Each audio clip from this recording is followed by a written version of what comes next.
এই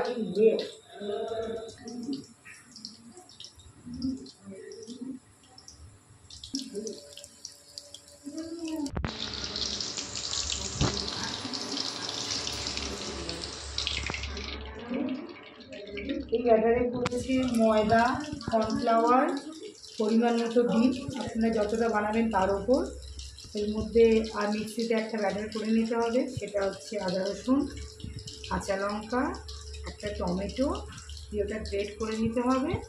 তারপর ময়দার মধ্যে কর্নফ্লাওয়ার, ডিম, পরিমাণ মতো নুন, লঙ্কার গুঁড়ো আর জিরে গুঁড়ো এবার একটা সুন্দর করে মেখে নিতে হবে।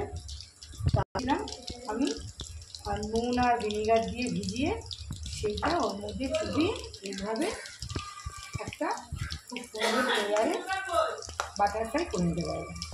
খুব